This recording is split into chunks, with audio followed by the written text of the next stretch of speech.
Parfois, certaines théories astronomiques doivent être vérifiées à l'aide d'éléments disparates. Prenons une bande dessinée culte, un artefact égyptien millénaire et un grand musée.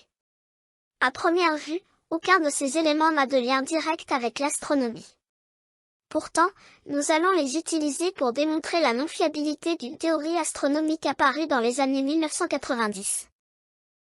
Commençons notre enquête en Égypte, le pays du célèbre zodiaque de Dendera, sur lequel les constellations ont été sculptées dans un style égyptien. Champollion l'a aussi étudié, selon lui, il daterait du IIIe siècle de notre ère. Pour remplacer cette datation grotesque, un astrophysicien a suggéré en 1995 une autre date basée sur un événement astronomique, une éclipse totale de soleil.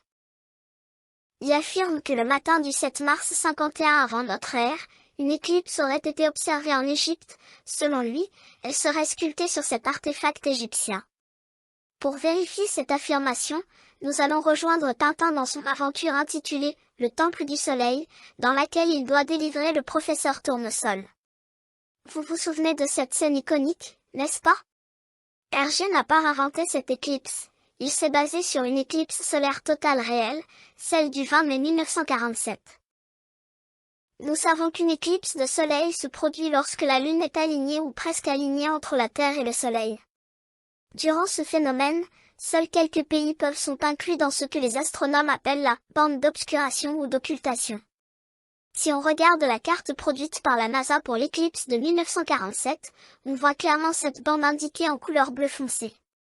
Cette bande nous indique les pays qui ont pu observer cette éclipse solaire totale. Depuis le territoire du Pérou, l'obscuration était de moins de 70%. Pour observer le Soleil totalement occulté par la Lune, Tintin a dû franchir la frontière séparant le Pérou du Chili. Lorsque Tintin arriva au Chili, le pourcentage d'obscuration atteignait 78%. Pour se rapprocher d'une valeur de 100%, Tintin devait descendre encore plus au sud.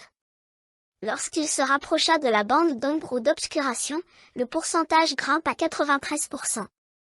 Pour atteindre les 100% nécessaires, afin que Tintin puisse feindre de commander au Soleil de disparaître complètement. Nos trois compères ont dû quitter la cordillère des Andes pour suivre Zorino vers l'opposé du littoral chilien.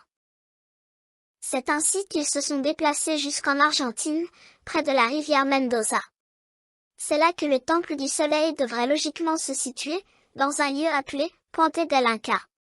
Saviez-vous que le site officiel de Tintin précise qu'Hergé avait sérieusement envisagé de s'installer en Argentine dans les années 1940?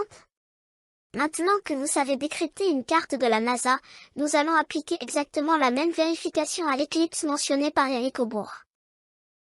Rappelons-nous que 100% signifie un soleil totalement occulté.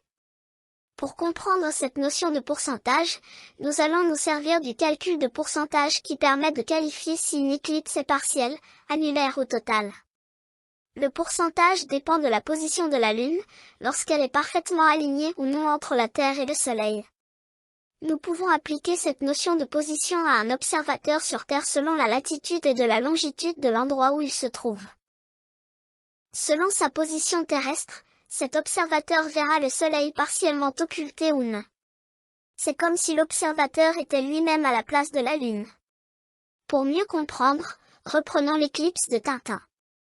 Si Tintin était resté au Pérou jusqu'au 20 mai 1947, il aurait pu voir seulement une éclipse partielle, car il n'était pas parfaitement aligné avec la bande d'ombre. Bien sûr, ce sont deux références différentes, l'observateur n'est pas la Lune et inversement, mais le résultat est le même en termes de pourcentage. En dessous de 65%, il est fortement déconseillé de regarder directement le Soleil. Même avec des lunettes spéciales, le rayonnement solaire partiel reste tout aussi dangereux que la lumière directe du Soleil. En d'autres termes, une éclipse solaire ne sera pas visible par tous, seuls certains observateurs pourront la voir, selon leur position géographique. Ce qui nous frappe immédiatement sur la carte de la NASA, c'est que la bande d'ombre ou d'occultation de l'éclipse solaire se trouve loin de l'Égypte. Vérifions le pourcentage d'occultation depuis Alexandrie.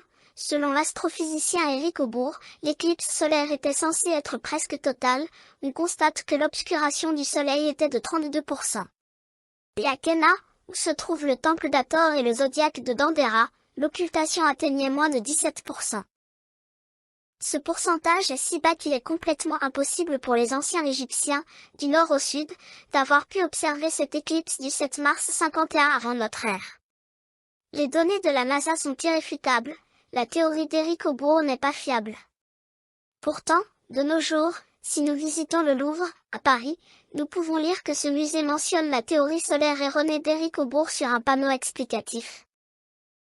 C'est un véritable scandale, car un musée est censé éduquer ses visiteurs, et non leur transmettre des informations erronées.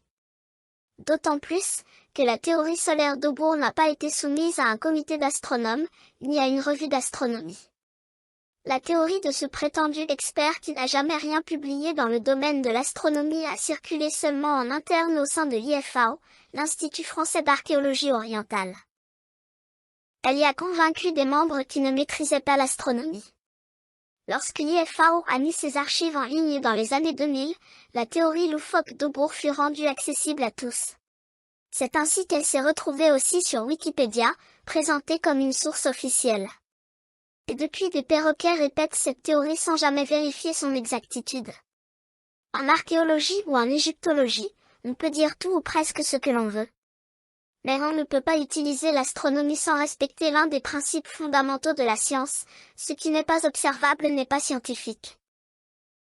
Cette vérification astronomique nous a amenés à nous poser une question importante, quand nos institutions les plus respectées, celles en qui nous avons confiance, ne vérifient pas leurs sources, qui est alors responsable du rétablissement de la vérité? Le capitaine Haddock aurait probablement les meilleurs mots de la fin pour qualifier la situation. Cette vidéo n'est qu'un bref résumé d'une enquête qu'on peut lire intégralement avec toutes les sources sur le site de l'UAU.